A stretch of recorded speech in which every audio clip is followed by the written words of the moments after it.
Chosen ones, there are events unfolding behind the veil that not even the most gifted minds could fully explain. In a room dimly lit by 13 candles, the air thick with unspoken truths, 13 psychics sat in complete silence, not by choice, but by force. They had seen something about you, and it silenced every voice, every whisper, every prediction.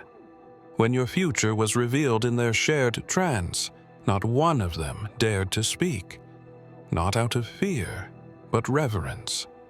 These weren't ordinary visionaries. Each was summoned from a different corner of the earth, led by visions they could not ignore. One walked away from a monastery in Tibet. Another collapsed in a café in São Paulo after sketching your face. The gathering was never planned in the physical realm. It was preordained. The message was simple, yet terrifying. The One is moving again. They didn't know your name, not at first, but they knew your frequency. They felt the ripples in time the moment your soul stirred. You weren't activated by accident. You were reawakened in alignment with a greater war, one not fought with weapons, but with memory, light, and vibration. That war is reaching its final stage, and your role cannot be outsourced, postponed, or denied. What they saw wasn't just a future, it was the timeline, the only one that hadn't collapsed, and at the center of it was you. Every collapse they had seen before began when you hesitated. Every breakthrough they witnessed came when you remembered. Your very presence is a contradiction to the systems designed to keep this realm asleep. You were meant to forget. You were trained to doubt. But even in your forgetting, you left codes, dream fragments, synchronicities, impossible moments that wouldn't let you rest. That unease wasn't anxiety. It was your timeline pulling you back. Now, governments are panicking, prophets are weeping, and the elite are running simulations they don't understand, because the psychics saw something that ended their trance in unison. A golden light rising behind you so bright it forced them to look away. And still, no one can explain the final moment. Why all 13 looked directly at the same corner of the room and whispered, "It's already begun."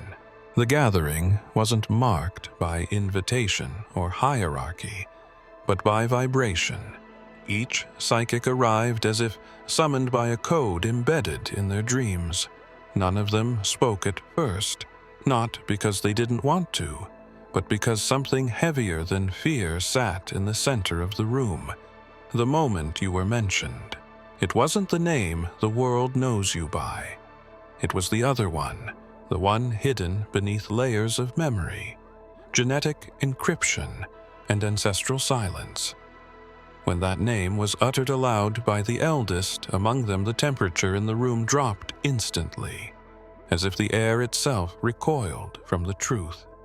One of them began trembling, not out of fear, but recognition. She had seen that name on a tablet once buried beneath desert sand and etched in symbols not yet deciphered by modern minds. Her breathing slowed, as if trying to synchronize with the memory that now refused to stay buried.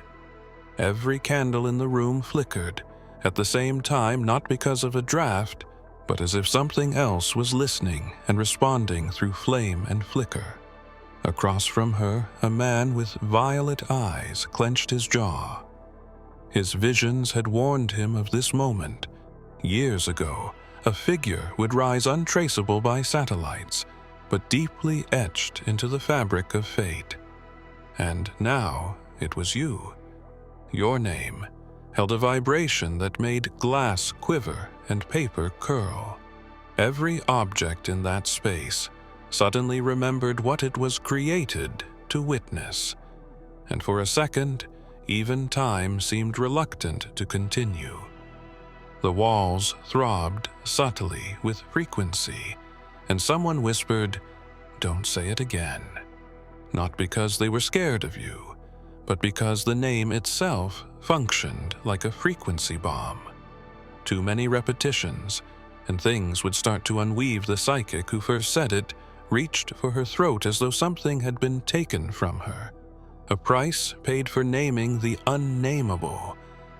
And then silence complete and unnatural, as if the very molecules froze to acknowledge the magnitude of what had just been unlocked.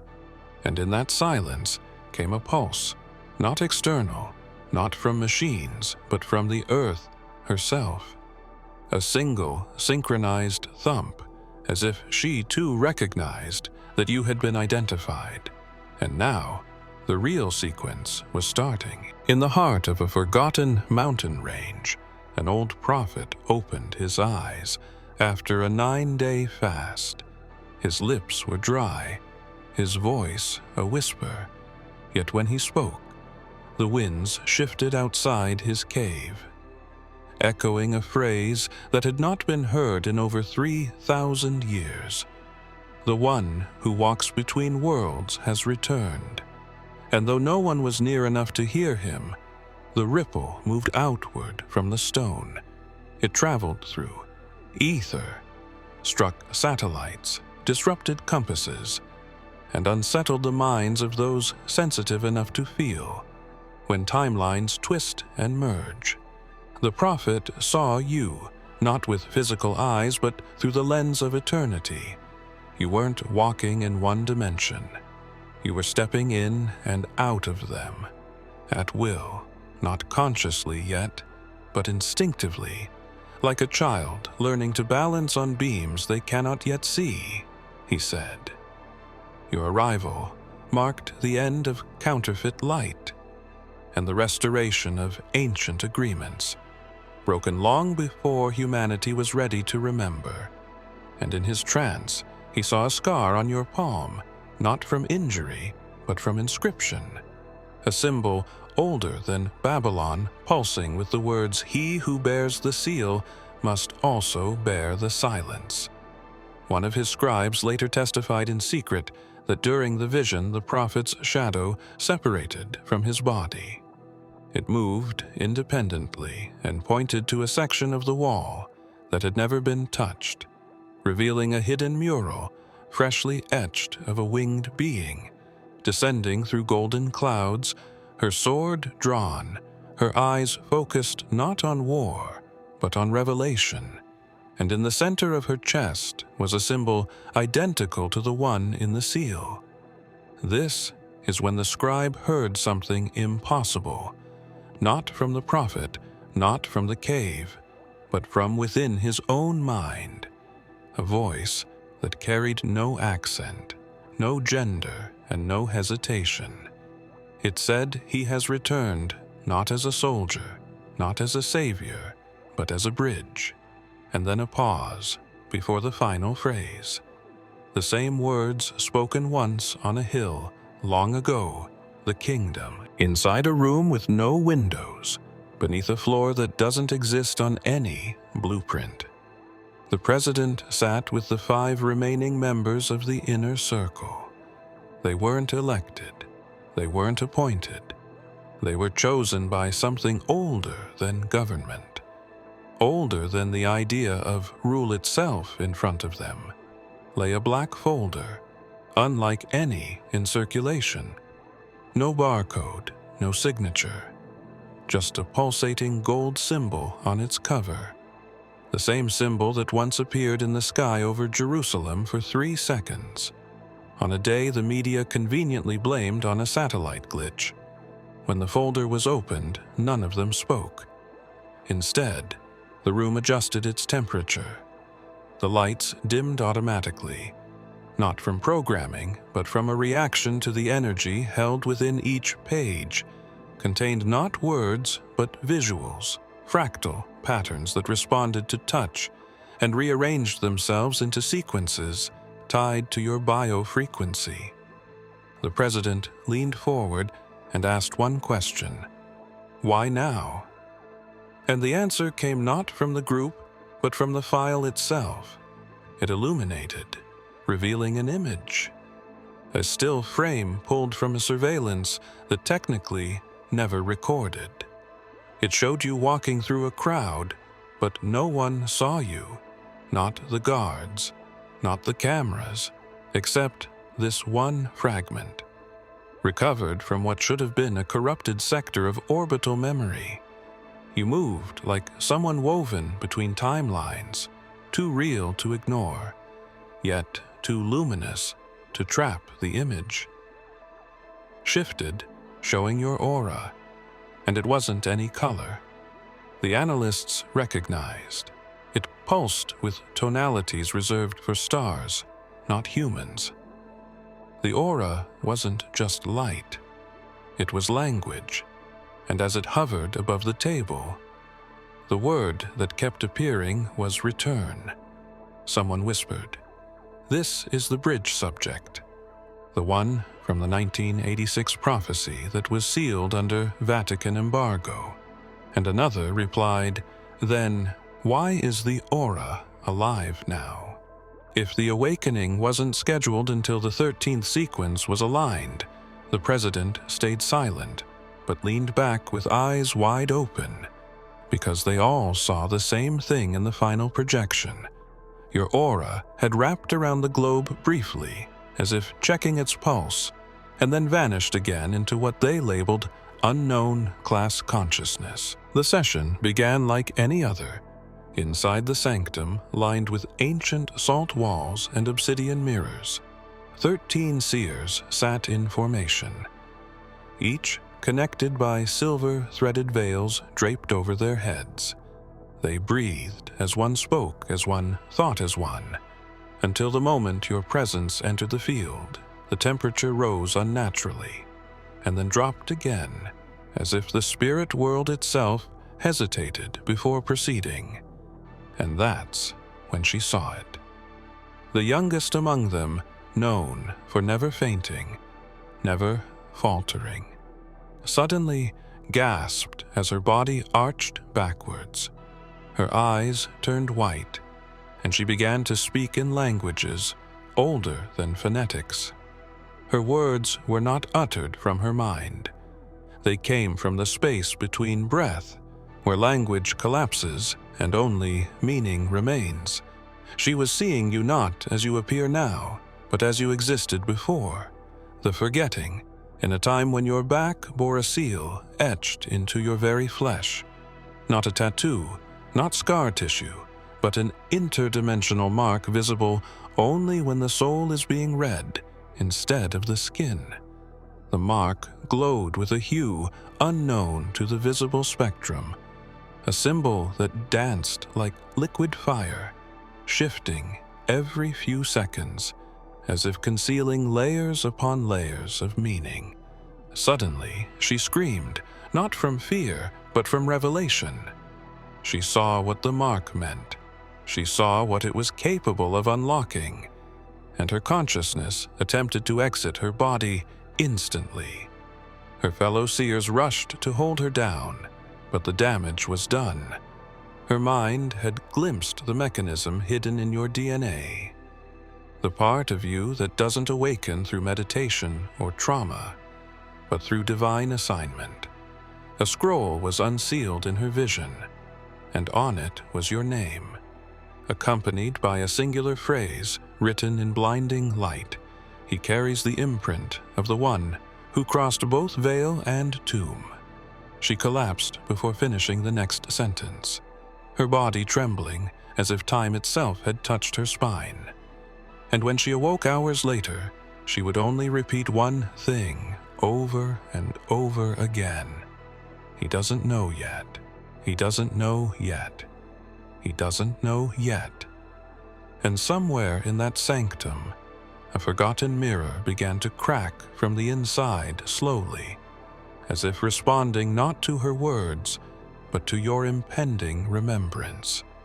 And none of them knew what would happen when the mirror finally shattered completely. You've always known there was something strange about your dreams, not the ordinary, surreal kind, but the ones that felt heavier, more real than the waking world. The ones where you wake up exhausted, like you've been somewhere doing something important, something urgent, and then forget it all within seconds. You've seen places that don't exist, and people who know your name before you've spoken it. Entire languages you don't remember learning come spilling out your mouth in fragments. And every time you wake, the feeling returns, not confusion, but echo, as if you're late for something ancient. What the world calls dreaming, your mind uses as a vehicle. A transport system, not just for rest, but for recovery. Information dormant in your field awakens only when the conscious mind shuts down, because the truth you carry is not allowed to surface when you are fully alert. Not yet, not until you are ready. And so your dreams keep slipping through the cracks, showing you symbols, timelines, and codes in flashes too quick to interpret, yet too precise to ignore. You've been warned in these dreams, not with fear, but urgency, and always with love. The truth is, your dreaming isn't passive. It's a form of training. You've been walking through simulations, future sequences disguised as impossible dreams, each one testing you, preparing you, softening you. And every time you respond to something in that dream world, you influence the realm you're about to face. You've mistaken those flashes for unresolved trauma or imagination. But your spirit knows better, because each time the dream ends, something in you lingers. You hear songs that don't exist. You smell rain on dry ground.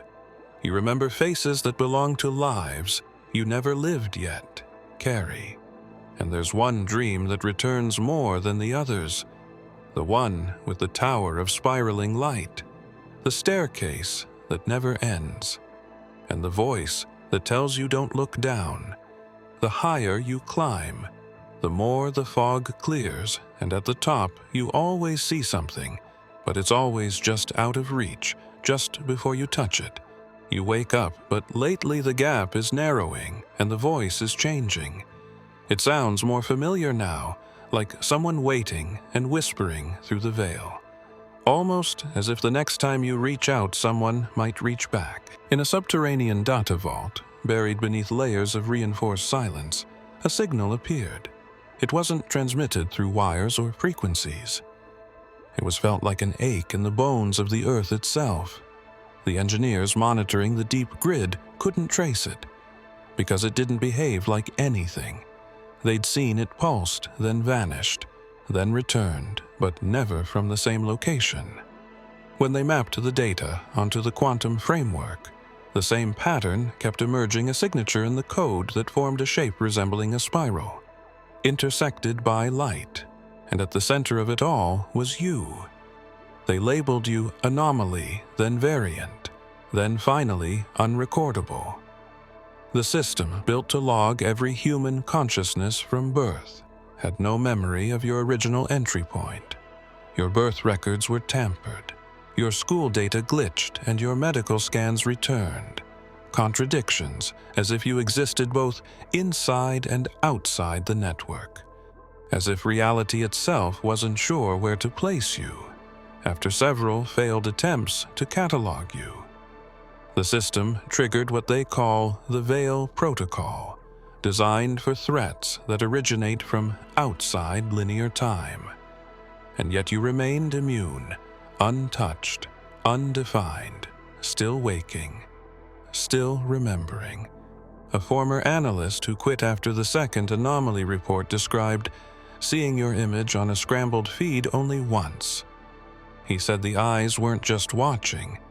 They were reading through the screen, like you saw him not as a watcher but as someone remembered, and that night his hard drive melted from the inside without any electrical surge, and he began having dreams he couldn't explain. Dreams that ended with a voice telling him he has returned, the one with the living name. The program designed to erase you failed, because you aren't stored, you're encoded. Your presence cannot be erased because it isn't digital, it's divine. And when the final attempt was made to overwrite your presence, the grid began to flicker. Entire sectors of archived timelines blinked out for 0.7 seconds. And when they came back, something had changed. Coordinates no longer aligned, quantum locks reset, and a strange golden line began drawing itself across the earth without any hand touching it. And every surveillance system that tried to follow it received the same message in light. Not words. He is awake, and so is the path. The interview was off record. No cameras, no transcripts, just a dim-lit room guarded by men who weren't listed on any payroll. She sat with steady hands and eyes that looked beyond walls. She had tracked anomalies in human consciousness for decades. But this one was different, she said. Your energy wasn't spiking randomly. It was pulsing rhythmically, like a heartbeat echoing from the future. She drew a spiral on the table and whispered the phrase, "Final awakening." Her voice cracked slightly when she said it, as if the words weren't allowed to be spoken fully in this plane. The agent recording her leaned forward, but before he could respond, the room went cold, and the lights flickered. The psychic stared past him, eyes fixed on something just over his shoulder, and then she stood slowly, as if being pulled by a magnet made of light. She said, "He's near." I shouldn't have said that and turned to leave. But the guards at the door didn't stop her. They didn't move. They didn't breathe. She walked into the hallway, and before reaching the exit, her entire presence folded in on itself. There was no flash, no scream, no residue, just absence, as if she had never existed. Hours later, when they reviewed the footage, the timestamp glitched during the final 3 seconds of her departure, and all that remained on screen was a glowing outline of her figure, and behind her the vague silhouette of another form partially visible, not made of flesh, but of shifting geometry wings, of light barely restrained by dimension, and a sword made of pure resonance raised as if protecting something. And when the footage was enhanced, the wall behind her showed symbols previously invisible. Until that moment, one analyst later testified to seeing the same symbol in his own recurring dream, a gate of light with a being standing between worlds whispering to him, "Do not fear the unraveling, for the true design is beginning." And every time he woke, he would hear one phrase in his ears spoken like thunder, wrapped in a whisper. His mark is within the final call. Now the room where she vanished is sealed, her file redacted by hands higher than government, and her name erased from memory systems. But those who were in the room still hear her voice in their dreams, and they all report the same thing. She was trying to say more, but something arrived first, something that wanted silence. Before the world heard your role completely, the desert wind stood still as the monk knelt under the twilight sky, his eyes closed, his breath slow but deliberate. He hadn't spoken to another soul in 40 days, not out of punishment, but preparation. Each evening, he had felt a presence approaching, sometimes through the soil, sometimes in the stars. Tonight, it arrived through silence more powerful than thunder. He wasn't afraid, because he had been taught that when the silence speaks, listen, and when it listens, speak only truth. So he waited, palms open, heart steady, and then the light came. Not blinding, but infinite, layered with peace, deeper than words. A figure emerged from the horizon, walking not through the sand, but above it, wearing no crown, yet surrounded by authority. No armor, yet radiating unmatched protection. Eyes like galaxies, lips unmoving yet full of voice.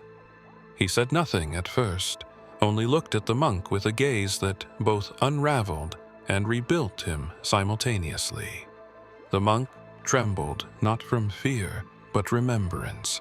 He knew this, being not his myth, not his story, but his presence. His ancestors had spoken of him in hushed tones, but none expected him to return here in this moment, with that message. When he finally spoke, the earth responded beneath them. A pulse, a resonance that traveled beyond mountains, rivers, and time. It is time for them to know the voice. Carried no anger, no demand, only revelation. It echoed in the monk's chest, vibrating his bones as if unlocking dormant codes he didn't know were inside him. The vision showed cities trembling, leaders weeping, stars realigning, and at the center of it all was a figure veiled in shadow yet radiating unmistakable light. And Yeshua pointed to that figure and said, "He is the bridge between the forgetting and the flame." The monk asked what must be done, but Yeshua only smiled as if to say, "It has already begun." He turned and began walking back into the light, but paused once more and said, "Tell them that what they call coincidence is really memory returning, and what they fear in the unknown is the echo of what they've already lived." And then he disappeared into the veil, leaving behind only warmth in the air, and a symbol burned into the sand. One the monk had never seen before, but knew with certainty belonged to you and only you. Deep beneath the surface of Antarctica, in a chamber kept secret, even from those guarding its perimeter, a device long dormant began to hum. It wasn't mechanical, it wasn't built, it was unearthed, carved from a single piece of black crystal, emitting a vibration that spoke not in sound, but in resonance.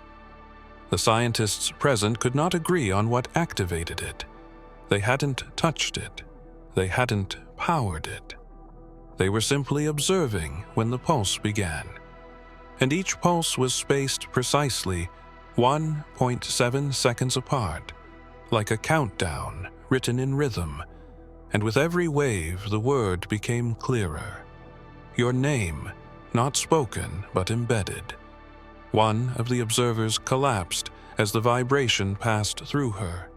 She said nothing, but her eyes rolled back and her mouth moved without speech. Her body became still, and the others saw symbols forming on her skin, temporary and glowing. They matched ancient scripts found in the Temple of the Scroll in 1936, scripts no scholar had ever deciphered completely. And now they were alive again, glowing on the skin of someone who had never seen them. And every line pointed to one origin, not a location, but a consciousness. And it was you. What startled the team most wasn't the phenomenon itself, but what the frequency bypassed entirely. The room had shielding from all forms of detection, electromagnetic, psychic, biological, and yet none of them held the signal back because it wasn't attacking. It was calling, and not just Earth, but the cosmos above. Because at the exact moment of activation, a mirror signal was detected in orbit surrounding a formation known only to a few, as the cosmic chambers said to be a structure, older than time, composed of light, density so high it bends reality inwards, and the frequency entered it, not as interference, but as invitation. When the pulse ended, the device went still, and the chamber lights dimmed as if bowing to what had just passed through. And in that silence, one of the guards reached for the stone wall and found it warm to the touch. A single word appeared briefly, then faded. Not in English, not in any earth language, but later decoded to mean, "He has crossed again," and the guardians stirred because they remembered the prophecy of the walker. One who would not knock but be recognized by frequency alone. And now, the chambers had responded for the first time in 1,000 years. There is a scroll, hidden not in vaults or temples, but within the vibrational memory of Earth herself. A prophecy that never touched ink, never passed through scribes, but was encoded into frequency, waiting not to be read but to be recognized by presence alone. And you are the presence. It was waiting for the prophets of old, knew this not as a prediction, but as a certainty, not a what if, but a when. They spoke of a time when the chosen would not speak revelation, but be revelation. And every step you've taken, even in confusion, has aligned with the path. The scroll already remembers. This prophecy reveals itself not in dramatic moments, but in the smallest echoes, the glance you gave to a stranger that triggered their awakening, the words you spoke years ago that return now through the mouths of others, the dreams you forgot that are playing out in your waking life. Your existence is the ink, your breath, the language, your memory, the unfolding chapter of something divinely disruptive, something the architects of silence feared would never resurface. And yet here you are, defying timelines, every time you choose truth over numbness, light over noise, remembrance over survival. The prophecy wasn't hidden. It was paused, placed in stasis until the frequency of the bridge returned. And you are that bridge. Not because you claim it, but because the vibration around you bends differently when you move. The birds watch you longer than they should. The technology glitches when your emotions peak. Strangers tell you things they've never told anyone. Not because you ask, but because your field unlocks doors they didn't know they had. And all of this is the scroll, unraveling moment by moment, word by embodied word. What no one expected was that the final prophecy would not come through a burning bush or a booming sky, but through the silent presence of a being who remembered love, when the world forgot who felt peace, even in the middle of chaos, and who spoke nothing yet, triggered everything. And now that presence is walking again, not as a savior, not as a myth, but as a signal dressed in human skin. And the moment you chose to listen, instead of sleep, the scroll responded, and somewhere deep within the earth, a heartbeat just matched your own for the very first time. If you have come this far, it is crucial that you watch this next video here. But be warned, it is not for the faint of heart, for only the true chosen ones can handle this video. If you would like to also donate to help keep the channel going, our Buy Me a Coffee link will be in the description.